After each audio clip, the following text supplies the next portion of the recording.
जय सिया राम दोस्तों। इस वीडियो में हम बात करेंगे एपेक्स इकोटेक लिमिटेड कंपनी के आईपीओ के बारे में। तो ये आईपीओ हमारा कल 27 नवंबर से खुल चुका है। 29 नवंबर के दिन ये आईपीओ हमारा क्लोज होने जा रहा है। कंपनी क्या बिजनेस करती है, क्या उसके फाइनेंशियल है, उसका करंट ग्रे मार्केट प्रीमियम क्या चल रहा है, कंपनी मार्केट से पैसा क्यों रेज कर रही है, इस आईपीओ में अभी तक कितना सब्सक्रिप्शन हो चुका है, ये सारी ही बातें मैं इस वीडियो में कवर करूंगा। तो लास्ट तक वीडियो को जरूर देखिएगा।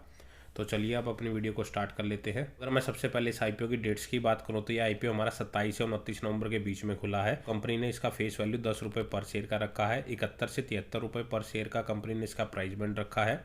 एक लॉट में आपको इसमें 1600 शेयर मिलेंगे और कंपनी लगभग 25.5 करोड़ रुपए का टोटल इशू साइज लेके आई है, जिसमें सारे की सारी हिस्सेदारी कंपनी फ्रेश इशू के जरिए मार्केट में बेच रही है। तो यह एक अच्छी बात देखने को मिल रही है। कंपनी यहाँ से जो पैसा रेज कर रही है वो सारा का सारा पैसा कंपनी के ऊपर ही लगाया जाएगा। 2 दिसंबर के दिन हमें इस आईपीओ के अलॉटमेंट का पता लग जाएगा। जिनको अलॉटमेंट नहीं मिलता उनका रिफंड 3 दिसंबर के दिन आ जाएगा और जिनको अलॉटमेंट मिल जाता है उनके शेयर उनके डीमैट अकाउंट में 3 दिसंबर के दिन ही आ जाएंगे, या फिर 4 दिसंबर के दिन जब इस आईपीओ की लिस्टिंग होगी।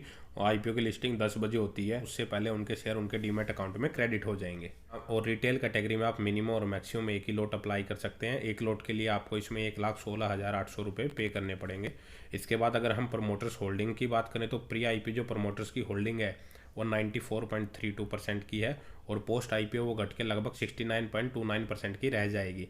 मतलब कि ऑलमोस्ट 25% की हिस्सेदारी यहाँ पे बेची जा रही है। आइए अब हम कंपनी के बिजनेस की बात कर लेते हैं। तो कंपनी की जो स्थापना है 2009 में हुई थी और कंपनी हमें water, waste water treatment, recycling and reuse solution provide करती हुई नजर आ रही है। अगर मैं कंपनी के बिजनेस को आसान भाषा में आपको समझाऊं, हमारा इंडस्ट्रियल से वेस्ट वाटर निकलता है या फिर सीवरेज से जो वेस्ट वाटर निकलता है, कंपनी उस वाटर को रिसाइकल करने के लिए और उसको फिर रिसाइकल करने के बाद रीयूज करने के लिए कंपनी पूरा का पूरा ट्रीटमेंट प्लांट सेटअप करके अपने कस्टमर को देती है। उस वाटर से वेरियस टाइप ऑफ जगह पे वो यूज किया जाता है। अगर हम वो देखें कंपनी जो ये वाटर को रीयूज के योग्य बनाती है वो कहाँ पे यूज किया जाता है, तो सबसे पहले ये कि कंपनी 98% वेस्ट वाटर से रीयूज के लिए वाटर रिकवर कर देती है वो कि। दूसरा ये है कि कंपनी का जो ये वाटर रीयूज के लिए योग्य बना रही है वो boiler feed, cooling tower, air washer, horticulture and toilet flushing etcetera applications में यूज होता है। इसके साथ ही कंपनी के कस्टमर्स भी काफ़ी यहाँ ज़्यादा देखने को मिल रहे हैं और उनमें काफ़ी बड़े बड़े नाम भी दिखाई दे रहे हैं। इसमें हमारा Aditya Birla group, Ashok Leyland, Escorts Kubota, Haldiram, Hero MotoCorp,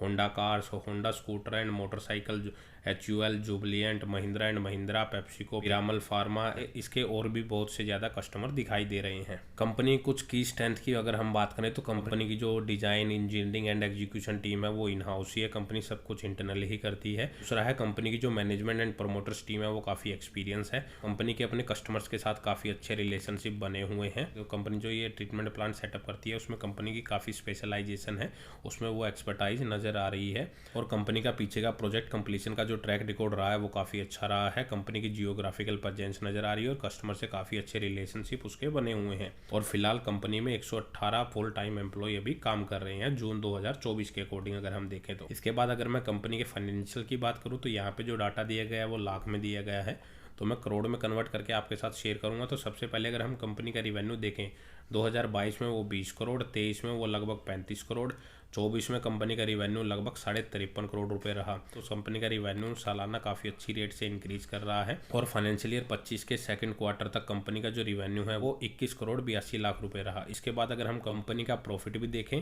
तो 2022 में कंपनी ने 65 लाख रुपए का लॉस किया था। 23 में कंपनी लॉस से प्रॉफिट में आ गई थी, उसने 3.5 करोड़ रुपए का प्रॉफिट किया। 24 में कंपनी ने लगभग 6.5 करोड़ रुपए का प्रॉफिट किया और फाइनेंशियल ईयर 25 के सेकंड क्वार्टर तक कंपनी का जो प्रॉफिट है वो 1.5 करोड़ को भी क्रॉस कर चुका है। कंपनी का प्रॉफिट भी उसके रिवेन्यू के साथ कंटिन्यूसली इंक्रीज कर रहा है और कंपनी के पास फिलहाल लगभग 6.5 करोड़ रुपए के रिजर्व नज़र आ रहे हैं, जिसके अगेंस्ट में कंपनी के ऊपर सिर्फ 1.2 करोड़ रुपए का ही कर्जा नज़र आ रहा है। तो कंपनी के ऊपर इतना कोई ज़्यादा कर्जा नहीं दिखाई दे रहा, कंपनी उसको इजीली मैनेज कर सकती है। और फिलहाल जो कंपनी की मार्केट कैपिटलाइजेशन है वो लगभग 96 करोड़ रुपए की है और इस कंपनी का जो डेब्ट टू इक्विटी रेशियो है वो 0.07 का है, तो बिल्कुल ही कम वो नज़र आ रहा है और में थोड़ी बहुत ही डेब्ट नज़र आ रही है। कंपनी 31 के मल्टीपल PE पे अपने आईपीओ को लेके आ रही है। अगर हम कंपनी की वैल्यूएशन को कंपटीटर से कंपेयर करें, कंपनी जो वैल्यूएशन रखी है वो हाई रखी है, लो रखी है। तो इसके कंपटीटर्स में आयन एक्सचेंज लिमिटेड, वाटेक वेब लिमिटेड ये नज़र आ रहे हैं। उनका जो पी चल रहा है वो 48 और 45 का चल रहा है। तो उनके कंपेयर में कंपनी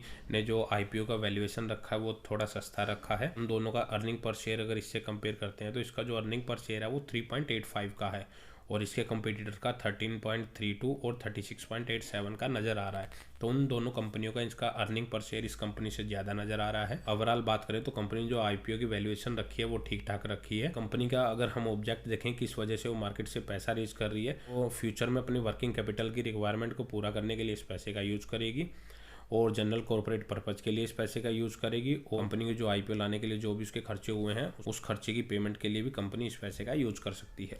और इस आईपीओ को अप्लाई करने का आज दूसरा दिन है और अभी तक इस आईपीओ में लगभग 2 गुना का सब्सक्रिप्शन हो चुका है। और रिटेल कैटेगरी में इसमें लगभग 3.5 गुना का सब्सक्रिप्शन हुआ है और एनआई कैटेगरी में 1.29 गुना का सब्सक्रिप्शन हुआ है। क्यूआई कैटेगरी में इसमें अभी तक 0% का सब्सक्रिप्शन हुआ है।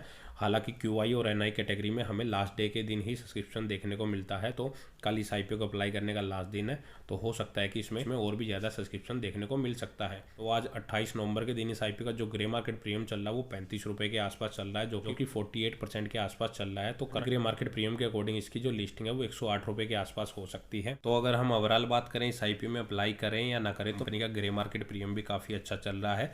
लिस्टिंग गेन के हिसाब से भी वो अप्रोक्स 50% के आसपास का रिटर्न आपको दे सकता है। दूसरा ये है कि कंपनी के बिजनेस मॉडल भी काफ़ी अच्छा है। कंपनी के नंबर ऑफ कस्टमर्स नज़र आ रहे हैं जो कि जिनमें काफ़ी बड़े बड़े नाम हैं और उनके साथ कंपनी काफ़ी अच्छे रिलेशनशिप बने हुए हैं। कंपनी की मैनेजमेंट टीम भी काफ़ी अच्छी है और वो काफ़ी एक्सपीरियंस्ड है। साथ ही कंपनी के फाइनेंशियल्स भी काफ़ी अच्छे नज़र आ रहे हैं। उसका कंपनी का रिवेन्यू लगातार इंक्रीज कर रहा है, उसके साथ ही कंपनी की प्रॉफिटेबिलिटी भी इंक्रीज कर रही है। कंपनी के ऊपर सिर्फ थोड़ी सी ही डेप्ट है, इतनी ज़्यादा कंपनी के ऊपर डेप्ट नज़र नहीं आ रही। इस आईपीओ को अप्लाई करने की बात करें तो आप इस आईपीओ को अपना शॉर्ट टर्म और लॉन्ग टर्म दोनों ही उससे अप्लाई कर सकते हैं, लेकिन यह एक एसएमई आईपीओ है। इन आईपीओ में वॉलेटिलिटी काफ़ी कम रहती है और रिस्क काफ़ी ज़्यादा रहता है, तो आप अपना रिस्क एनालिसिस करने के बाद ही अपना कोई डिसीजन लें। तो दोस्तों इस वीडियो में इतना ही। तो ऐसे ही आईपीओ से रिलेटेड अपडेटेड वीडियो के लिए हमारे साथ जुड़े रहिए।